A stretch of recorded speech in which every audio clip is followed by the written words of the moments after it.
A presentar la siguiente charla que nos va a brindar el doctor Alexandro Marchioro, de Brasil.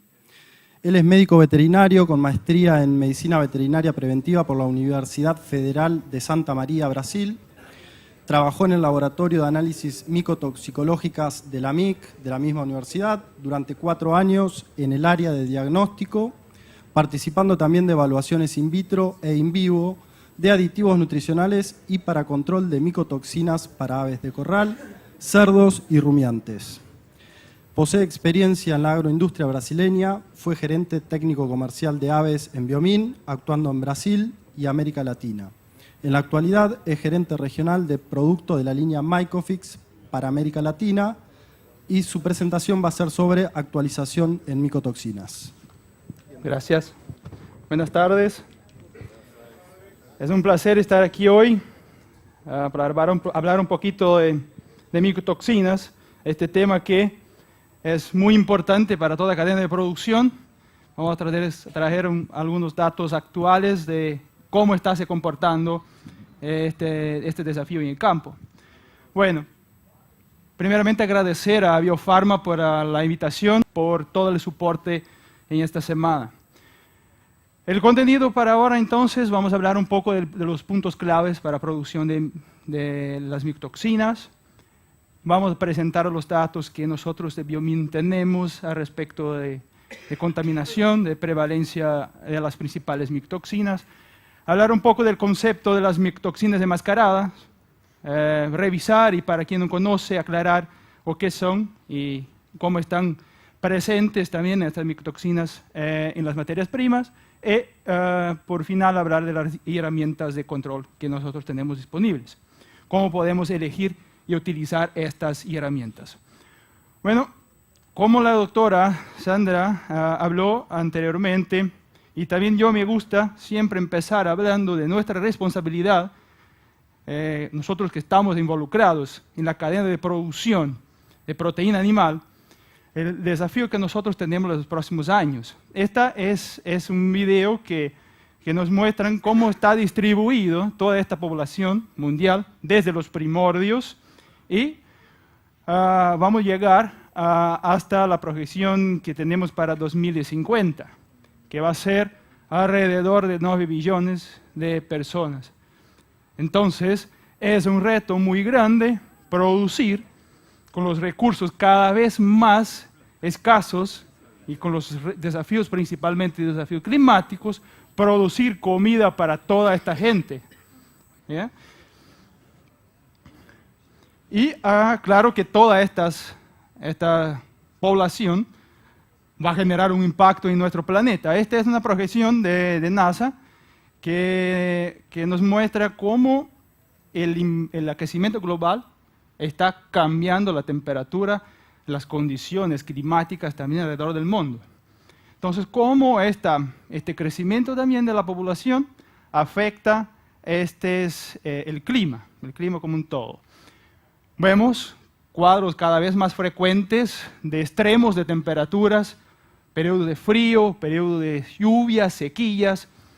Como vemos en los últimos años, también la incidencia de tempestades tropicales, de huracanes, por todo el mundo cada vez más frecuentes.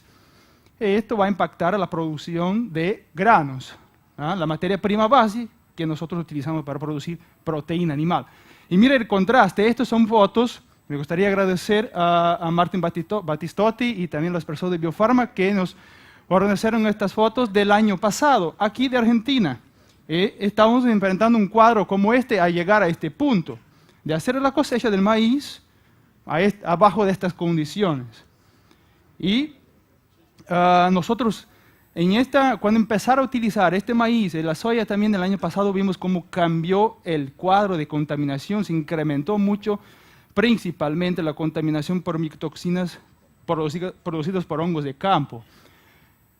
Y ahora, este año, nosotros vemos el extremo, al contrario, la sequía. Entonces también ya noticias por todo el mundo y para los brasileños recibieron con buen grado esto, porque están haciendo la cosecha de soya ahora y también van a hacer la cosecha del maíz, de la safriña, como llaman. Van a tomar el espacio que Argentina ahora no puede cubrir con la producción. ¿Por qué? Por causa de este cuadro de sequía. Entonces, mira cómo cambian de un año para otro el cuadro y obviamente esto va a impactar la producción de micotoxinas. Bueno, nosotros de Biomin, desde 2004, trabajamos con una encuesta global para justamente presentar al mercado, a nuestros clientes, cómo están se comportando estas micotoxinas en el campo. Nosotros utilizamos las técnicas más modernas para análisis como HPLC, masa-masa, pero también ahora para incrementar más el volumen de datos, utilizamos los métodos rápidos ELISA o TIRAS, que nos permiten hacer localmente un número mayor de análisis y proveer más datos para el mercado. Y aquí es el resultado, podemos ver el resultado de nuestra encuesta, los resultados totales de 2017. Aquí no cambia tanto el color, pero ¿está funcionando esto? No. Tiene el verde, porque este de rojo no va a aparecer, porque es un panel. Pasador, sí, no hay problema. Gracias. Bueno, podemos ver aquí el color de las diferentes regiones del mundo. Cuanto más rojo, mayor es el riesgo, mayor es la prevalencia.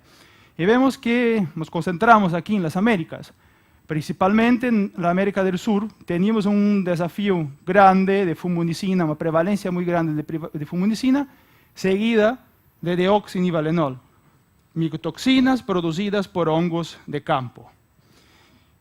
Más precisamente, aquí, son los datos de Centroamérica, pero más aquí al sur, DON estaba más prevalente. Yo recuerdo que en 2016, cuando nosotros cerramos los datos y publicamos los datos finales, la micotoxina más prevalente era fumonicina, pero en 2017 esto se cambió, DON estaba más prevalente, alrededor de 82% y fumonicina estaba 75%.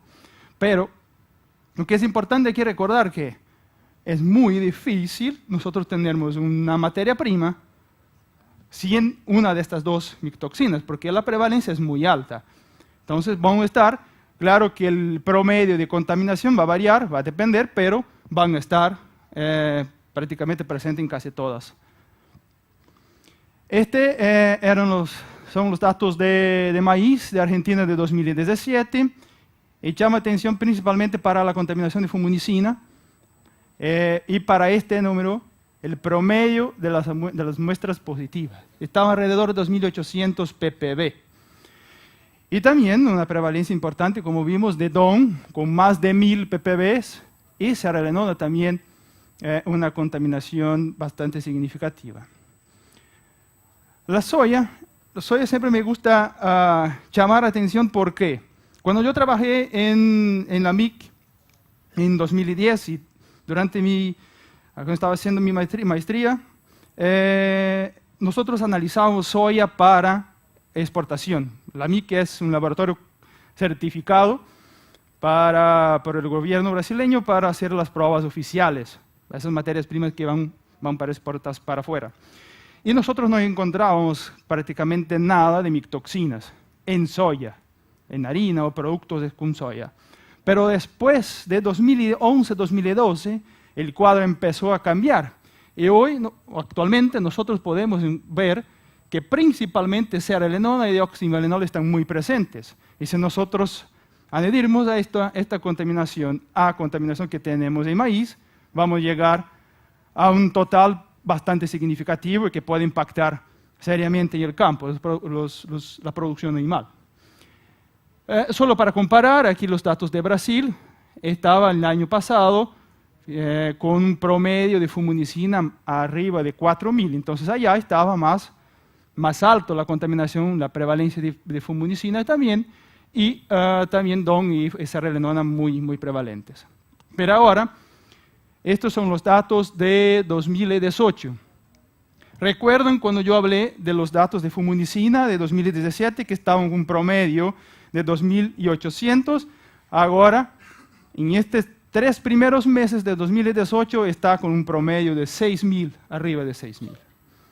Entonces, mucha atención principalmente para esta micotoxina en el campo, que se incrementó prácticamente el doble del promedio de contaminación. DON está alrededor de 1.000 también, y cerelenona también incrementó un poco, pero la más prevalente aquí, que preocupa más, es fumicina actualmente. Y soya, aquí también estaba con un promedio de 1.200, se incrementó un poco. Ahí puede ver, mira, Marchioro, usted nos va a hablar de fumicina en soya. Y yo que mantenía este dado justamente para aclarar un punto. Es muy difícil encontrar fumicina en soya o derivados de soya. Cuando yo fui a aclarar por qué de esta contaminación, promedio de contaminación, encontré, era que fue analizado soya mezclada con maíz. Entonces la contaminación es con cruzada, digamos así, porque estaba mezclado el maíz y cuando hicieron la identificación de la muestra pusieron solo soya. Pero la verdad es una mezcla de soya con maíz. Entonces esta contaminación no es verdadera. ¿Por qué? Los hongos que producen fumicina, aflatoxina, T2, estos no gustan de la soya como un substrato.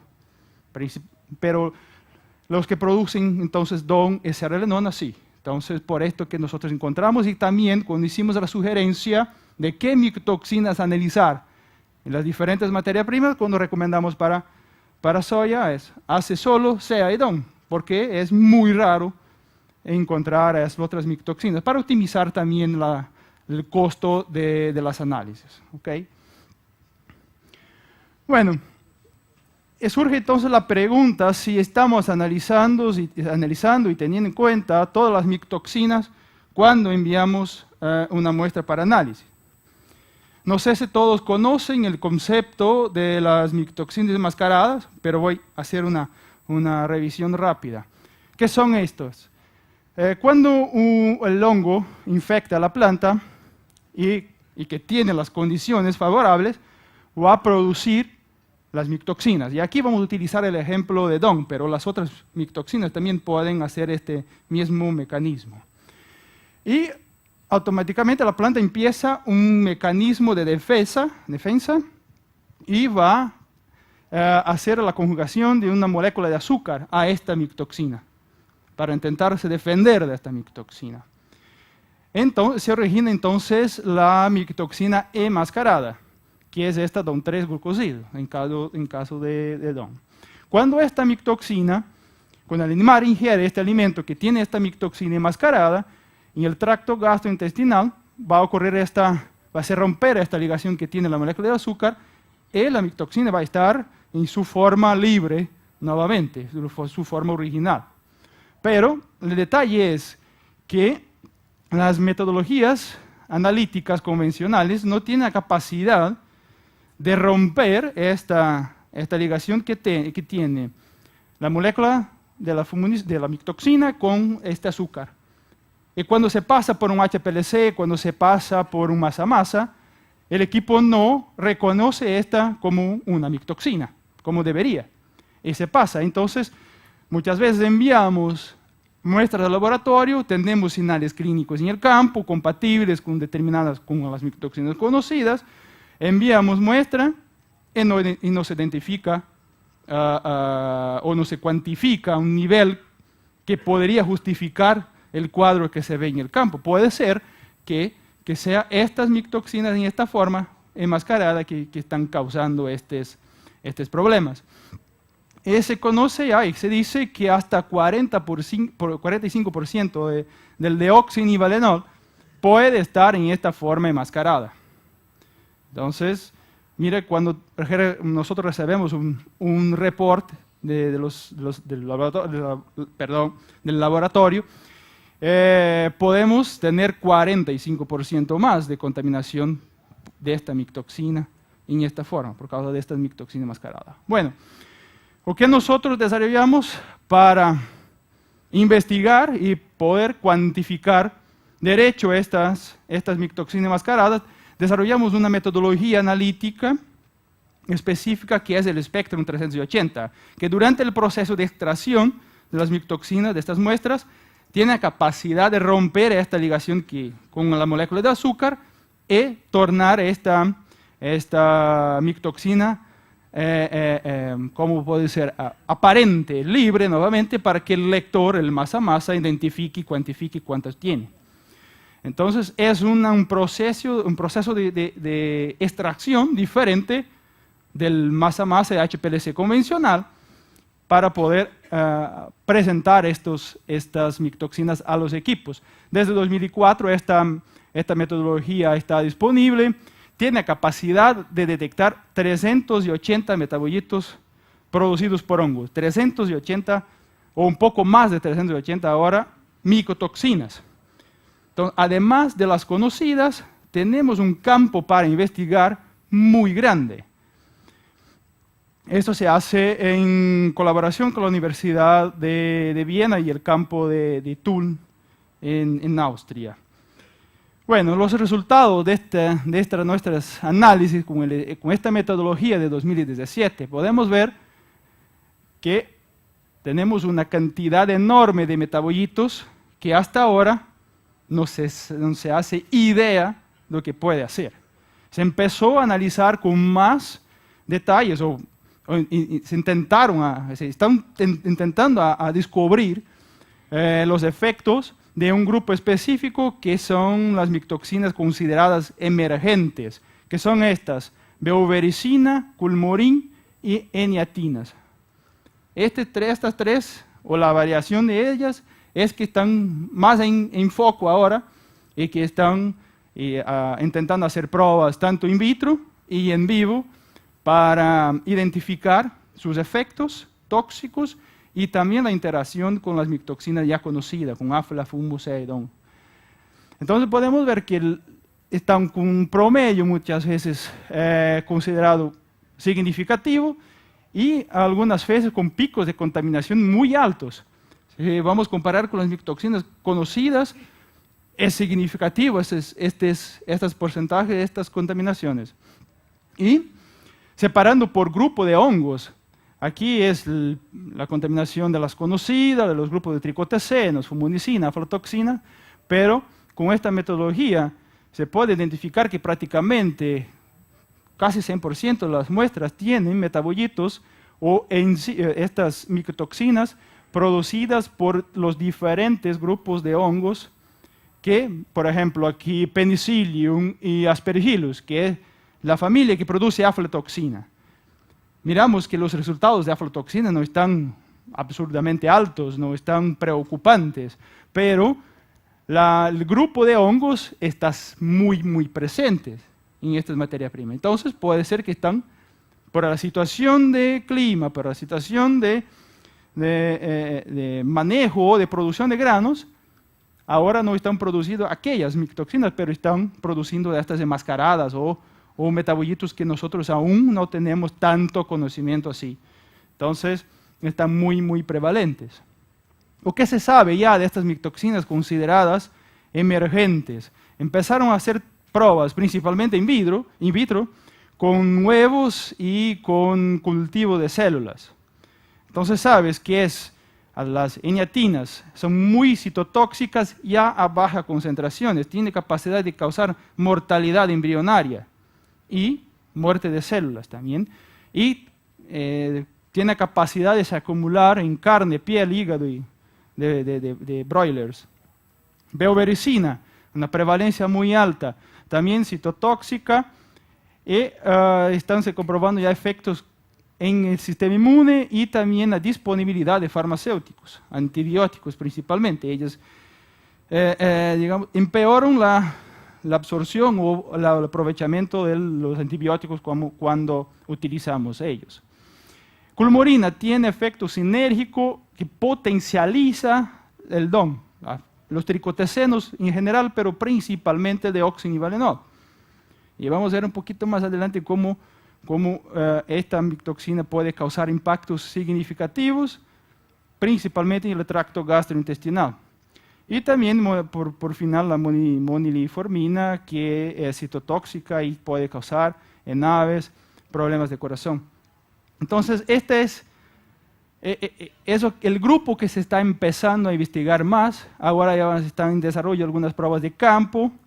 Es una dificultad muy grande porque para hacer pruebas de campo necesitamos de una cantidad de micotoxina grande para mezclar al alimento por un periodo de 21 o 42 días.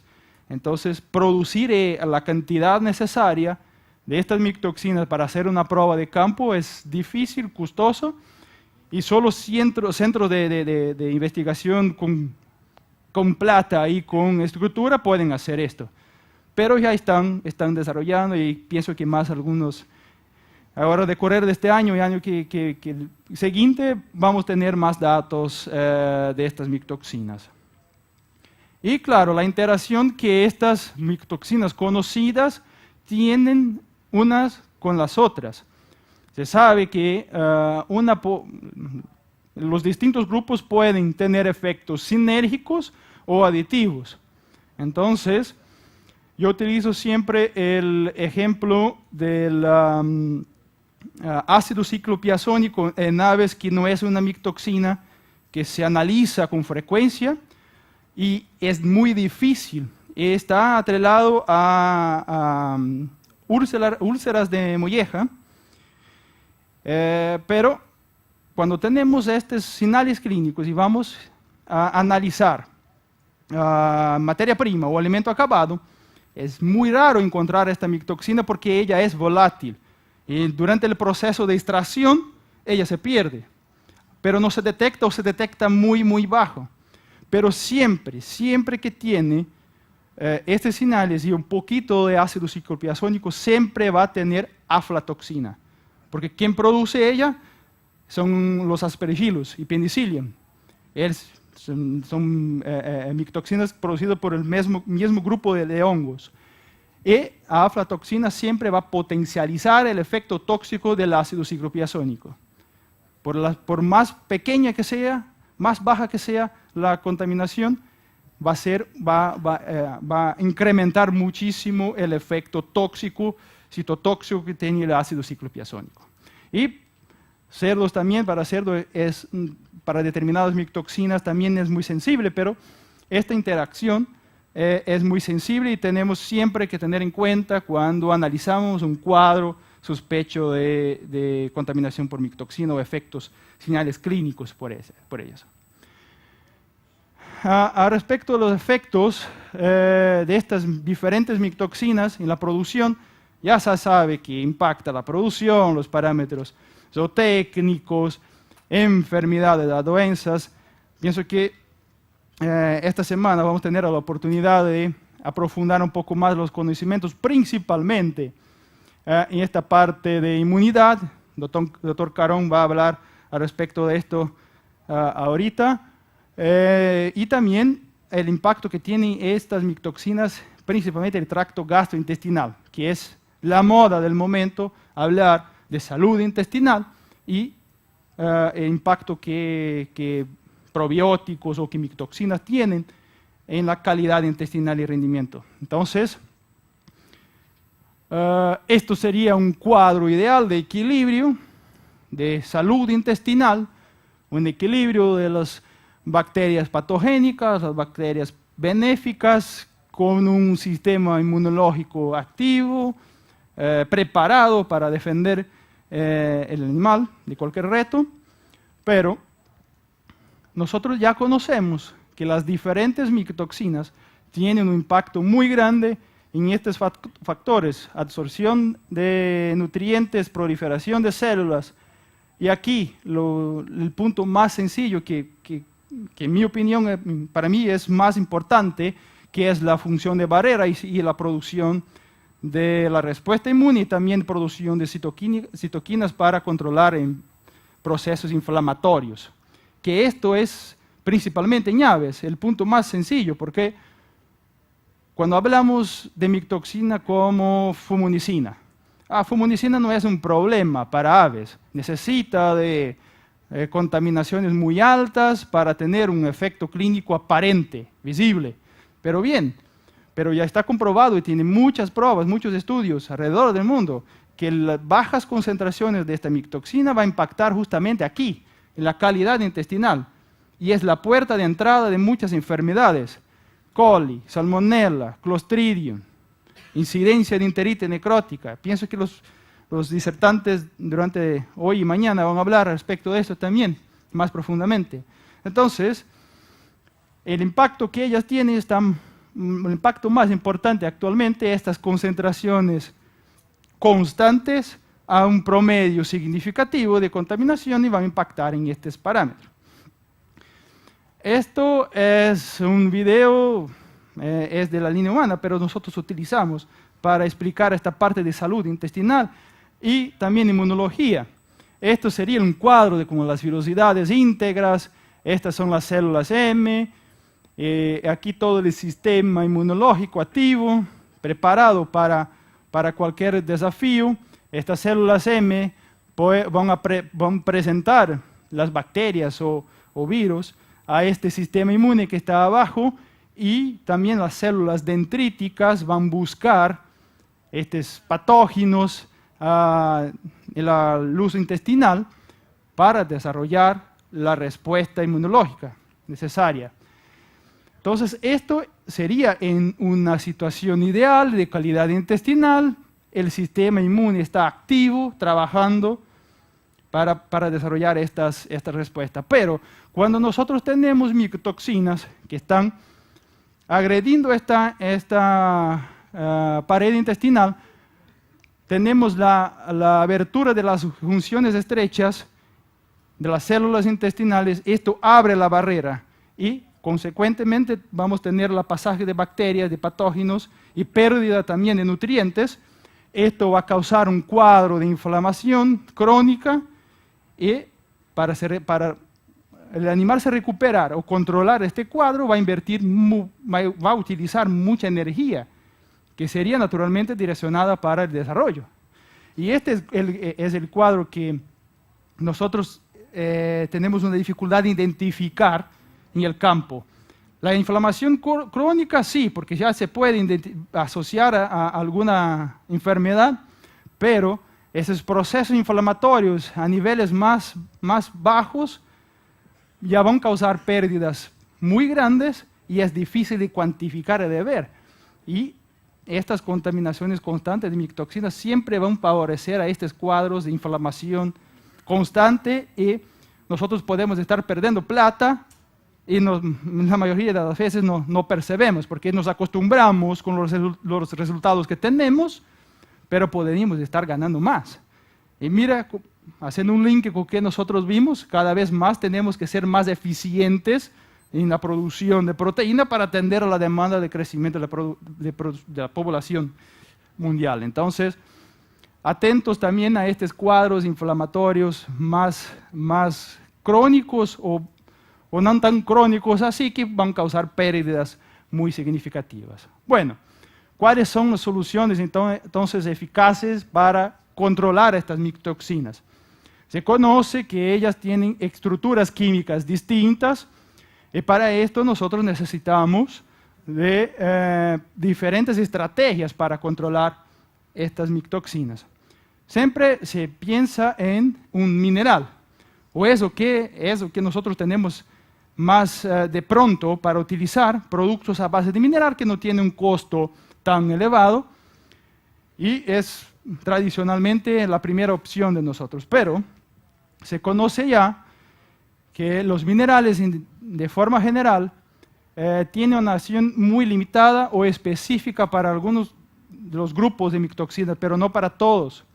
Esto, mira cómo varios estudios alrededor del mundo evaluaron esto y comprobaron esto desde de los años 90 hasta más recientemente 2015, porque también estos productos van cambiando la composición y todo más, pero aún se comprueba esto, que los minerales tienen una acción efectiva para aflatoxinas, alcaloides de ergot y también para endotoxinas, pero cuando hablamos de fumonicinas, cerelenona y principalmente la familia de los tricotesenos, esta acción va a ser limitada. ¿Por qué? Por una cuestión de cargas eléctricas y estructuras químicas. El tamaño de las moléculas de micotoxinas, precisamente del grupo de los tricotesenos, son muy grandes y no tienen la capacidad de se atrapar a una molécula de mineral hasta el final del tracto gastrointestinal, a salir del animal. En algún momento va a se romper esta ligación y esta micotoxina va a estar libre nuevamente para causar sus efectos tóxicos. ¿Cómo se avalía esto actualmente? Tenemos dos formas in vitro para hacer. Una metodología convencional, y esto yo trabajé muchísimo con esto cuando trabajé en la MIC, haciendo la metodología convencional en 2 pHs, pH ácido y básico, 3 y 6,5. Pero actualmente la Unión Europea desarrolló una metodología llamada intensificada, que vamos a ver un poquito más adelante cómo se comporta. La absorción por esta metodología convencional, que utiliza 200 ppb de aflatoxina, con 2 kilos, simula 2 kilos de inclusión de estos diferentes productos para aflatoxina, se ve que la mayoría de los aminosilicatos, bentonita, los minerales, tienen una acción efectiva tanto en pH ácido como en pH básico. Pero cuando trabajamos con arcillas organofílicas y principalmente levaduras, esta acción se baja muchísimo. Entonces, estas, principalmente levaduras, no tienen comprobadamente una acción específica para atrapar micotoxinas. Y esto nosotros vemos cada vez más. Productos mezclados, un mineral mezclado a una levadura, diciendo que para atrapar o para controlar una gama muy grande de micotoxinas. Pero en la práctica, esta levadura va a actuar como un probiótico, un prebiótico, y no específicamente atrapando micotoxinas. ¿Quién va a hacer esto? Va a ser la parte mineral. Aquí estamos hablando de aflatoxina. Entonces, siempre cuando vamos a analizar o estudiar un producto estos, tener esto en cuenta, que los puntos algunas veces que nosotros vemos en la conversión alimentaria o en la ganancia de peso de los animales puede estar más involucrados con este daño probiótico que estos productos pueden traer, do que propiamente controlar micotoxinas. Y si habla en aflatoxinas, miramos que la contaminación no está alta. Entonces, ahora cualquier producto va a funcionar para esto, porque no tiene un desafío grande, pero cuando viene una materia prima y eso puede cambiar muy rápidamente, si usted va a precisar de este producto, no va a tener la protección necesaria. Y aquí, entonces, con la metodología intensificada, con los mismos productos, que la Unión Europea utiliza 4.000 ppb. Mira que antes eran 200 ppb, ahora son 4.000 y solo 200 gramos de este producto. Y para obtener el resultado, el certificado de la Unión Europea como un inactivador de micotoxina, este producto tiene que tener, bajo estas condiciones, un poder de absorción arriba de 90%. Si no, no reciben el certificado. Esto ustedes pueden adentrar el sitio de la Unión Europea y buscar por estos productos que están validados, fueron testados bajo estas condiciones, y ustedes pueden bajar a la lista de los productos que están validados por la Unión Europea. Y solo se hace esto a un pH intermediario, que es el pH 5. ¿Por qué ellos eligieron esto? Porque hicieron una asociación que con este pH, los productos que tienen absorción arriba de 90% bajo estas condiciones, van a actuar, tienen resultados positivos en el campo. Tiene una cierta correlación con resultados in vitro, con resultados in vivo. ¿Okay? Bueno, analizando también estos productos, y ahora para deoxinivalenol en 2 pHs, podemos mirar que la actuación de estos productos, tanto aluminosilicatos como levaduras principalmente, es muy limitada y no va a pasar de 20%. Esto para cualquier que sea el producto. Entonces, la adsorción no es un método adecuado para este grupo de micotoxinas. Para cerelenona también se habla alrededor de 40% solo la actuación de estos productos para atrapar cerelenona. Y por final, fumunicina. Y aquí siempre yo llamo atención porque nosotros vemos muchísimo en el mercado materiales de marketing hablando que el producto a base de mineral tiene una acción efectiva para fumunicina. Bueno, cuando se abre este material, se ve estos gráficos, datos de análisis en pH 3, en pH ácido, y prácticamente más del 95% de estos productos van a tener un resultado arriba del 95% de absorción en pH 3. Pero cuando se cambia para el pH intestinal, el pH más básico, ocurre una deabsorción que nosotros llamamos. Estas fumunicinas van a se liberar por las diferencias de carga eléctrica, por polaridades, y van a estar nuevamente en su forma libre. Y es en el sitio principal donde van a causar su mejor impacto, mayor daño, que es en el tracto gastrointestinal. Entonces siempre yo recomiendo, si quieren evaluar un producto que se dice eficaz para fumunicina, pidan, además de la prueba in vivo, los datos de absorción in vitro, en pH 3 y 6, principalmente en pH básico, porque aquí ninguno de esos productos a base de mineral va a tener una acción efectiva. No va a pasar de 20% esta acción. ¿Okay? Entonces, en el caso de las fumunicinas, es muy importante porque son pH dependiente. Entonces van a tener una buena absorción en pH 3, pero una mala absorción en pH 7. Lo que hay de más avanzado para el control de estas micotoxinas, entonces, ya se desarrolló enzimas específicas para no atrapar y biotransformar. Hablamos muchísimo de enzima en la primera charla de hoy. Entonces, son enzimas específicas que tienen la capacidad de quebrar la cadena de las micotoxinas, en este caso las fumunicinas, y producir metabolitos que no van a ser más tóxicos para los animales. Es la nueva generación, digamos así, de los productos para controlar micotoxinas. Ese es el futuro, trabajar con enzimas. Y, importante decir, enzimas específicas y purificadas.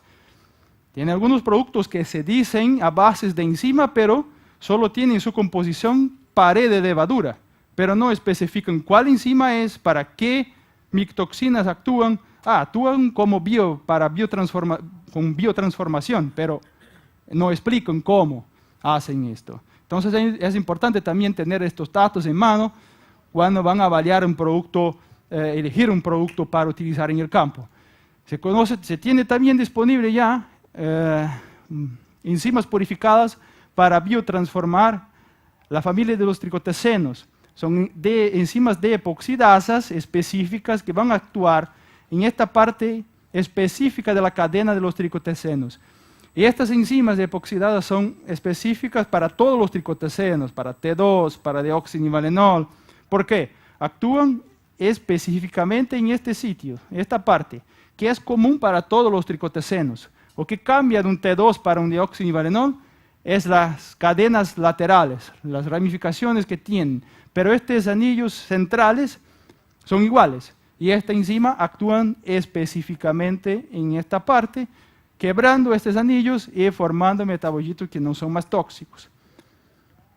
Para cerelenona también, enzimas esterasas específicas que tienen la capacidad de abrir la cadena de los anillos, que tienen la estructura de la cerelenona, producen metabolitos que no tienen más la capacidad de se unir al receptor estrógeno, que tiene principalmente el tracto reproductivo de los animales.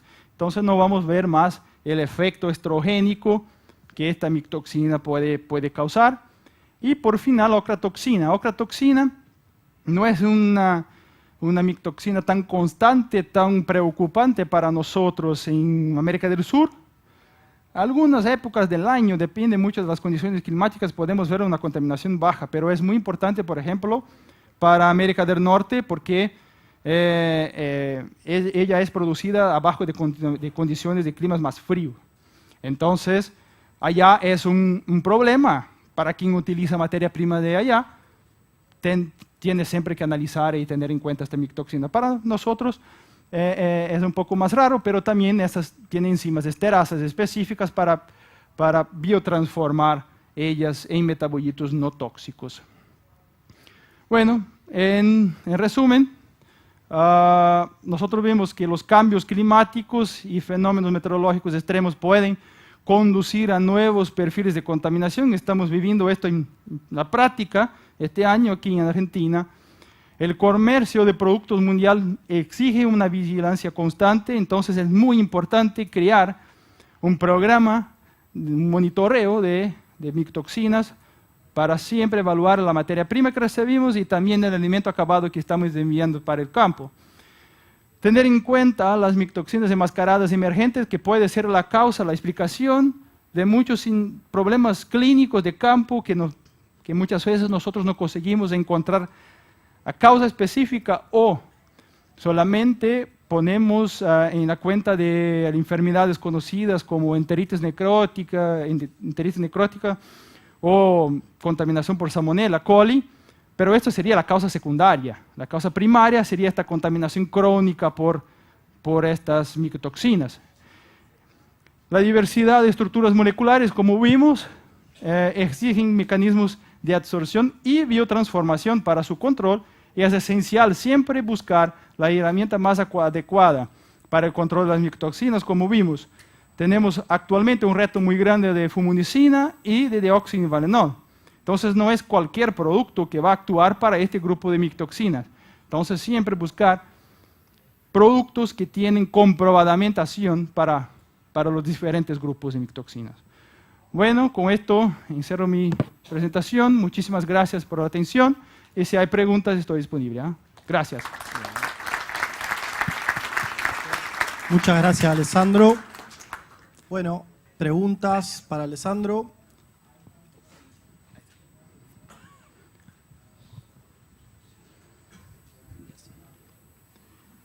Gracias, Alexandro. Muy interesante la presentación.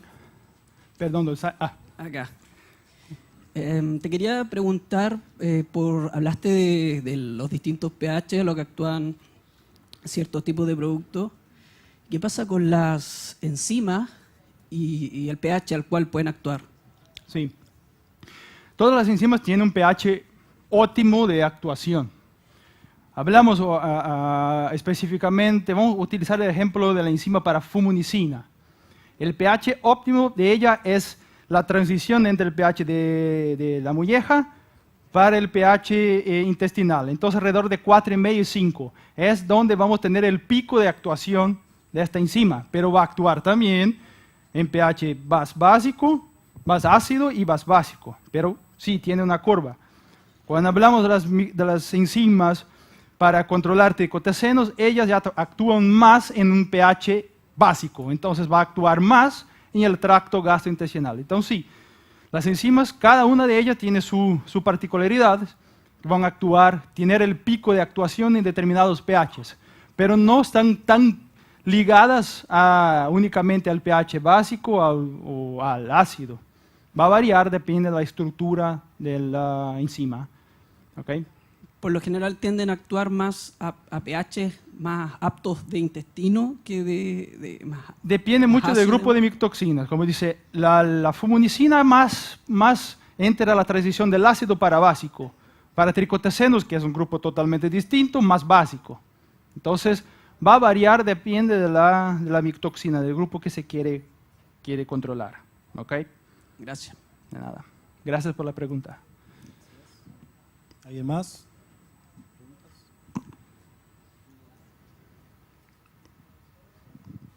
Hola, buenas. En base a la pregunta anterior, por ende yo debería esperar una acción diferente dependiendo en qué nivel cada micotoxina actúa.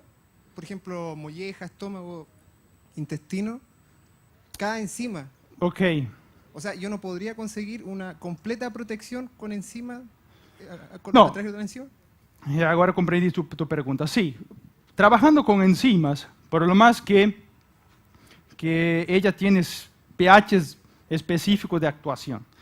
Vamos a utilizar para intentar explicar esto el caso del T2. Sabemos que T2 es cáustico. Ok, entonces vamos a ver ulceraciones en la boca o en molleja, que es cáustico, es contacto. Esto ningún producto o enzimas tiene capacidad de impedir esta lesión. Pero es muy crítico la ruta metabólica que este tricoteseno, que este T2 o HT2 puede agravar la lesión que ya se empezó en la boca y en la molleja.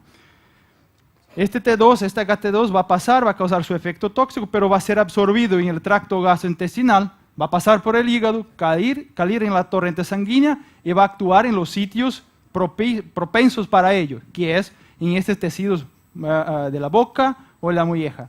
Entonces la acción cáustica ya se empezó con un puntito y cuando llega estos metabolitos por la torrente sanguínea, esto se alarga, se agrava esta lesión, se torna una úlcera grave.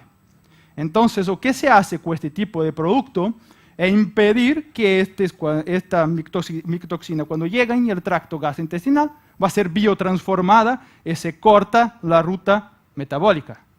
Entonces, esto básicamente es, con estas enzimas, se corta la ruta metabólica, porque las fumunicinas también son absorbidas, van a causar el daño en las velocidades intestinales. Entonces se trabaja en ese sentido, cortando el efecto local en el tracto gastrointestinal y la ruta metabólica. ¿Ok? Acá, Ale. Sí, era un poco la pregunta era sobre esto, ¿no? Sobre las micotoxinas que te producían lesiones antes de llegar a molleja o a intestino. Entonces no tendríamos hoy por hoy ninguna tecnología que nos permitiera evitar, digamos, eso antes de ingresar incluso al organismo, ¿no? No, desafortunadamente no tenemos ningún producto a base de mineral, levaduras, enzimas específicas que tienen la capacidad de impedir esta lesión cáustica. Es de lesión de contacto y desafortunadamente no tenemos una herramienta hasta ahora disponible para esto. Lo que podemos impedir es que esta lesión se agrave con estos productos que impiden la ruta metabólica. Okay. Una pregunta más, última pregunta. Sí, perdón, buenas tardes.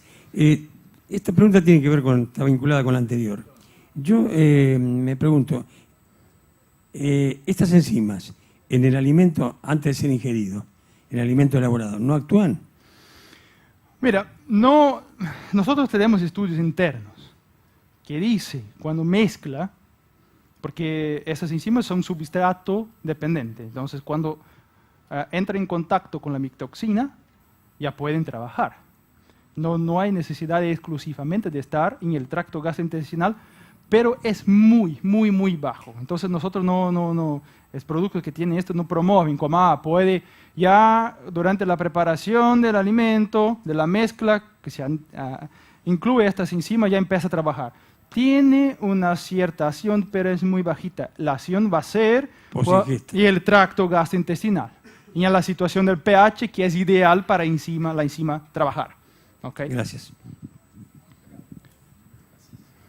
¿Preguntas? ¿Alguna pregunta más?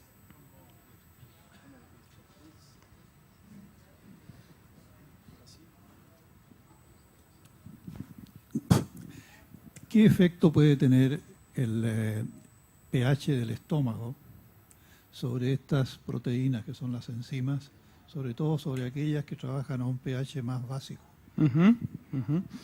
Bueno, como vimos, la enzima de fumonicina que trabaja en el cambio, me olvidé, en la transición del pH ácido para el básico va a tener una resistencia a este pH ácido y cuando llega al tracto gastrointestinal ya va a estar al final de su actuación, ya biotransformó a estas micotoxinas.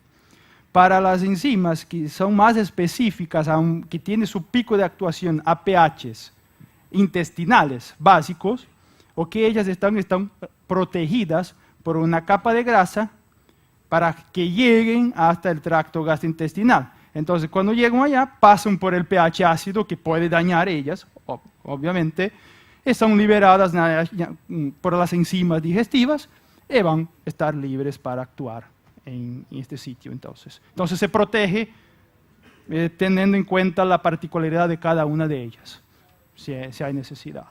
Okay.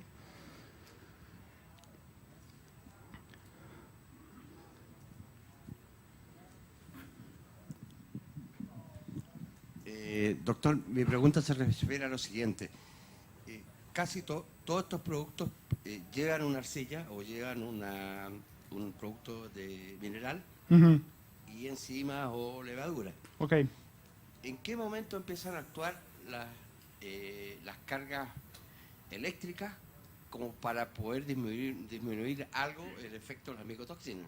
¿Está claro lo de la enzima? Sí, esta parte mineral, ¿qué quiere decir? Porque Okay. si es que eso está actuando ya cuando se mezcla el alimento.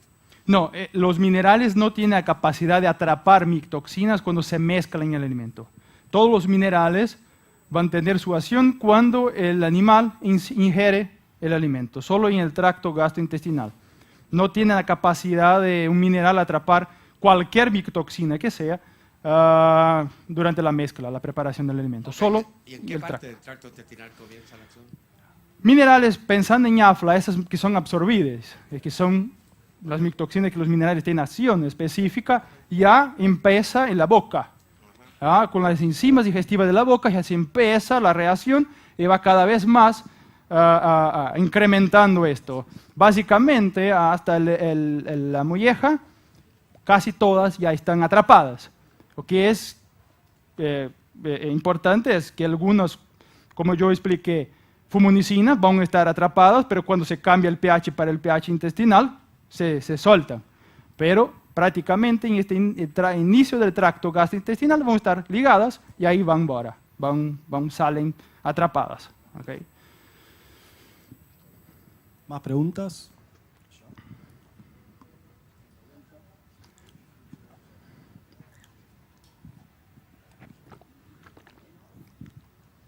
Mi pregunta es, ¿qué tal la resistencia de estas enzimas a alta temperatura? O al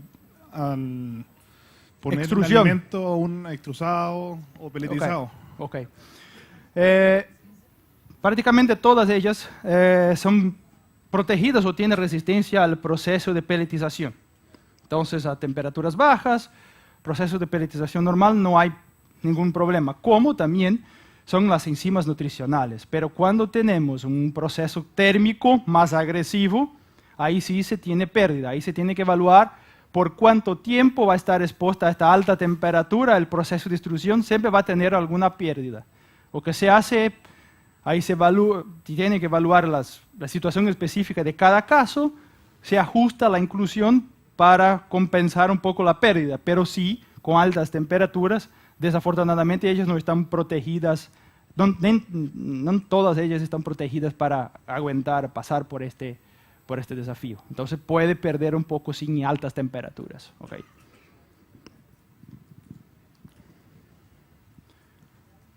¿Alguien más? ¿Alguna pregunta más? ¿No? Bueno, vamos a hacer entrega del presente. Muchas gracias al doctor Alessandro.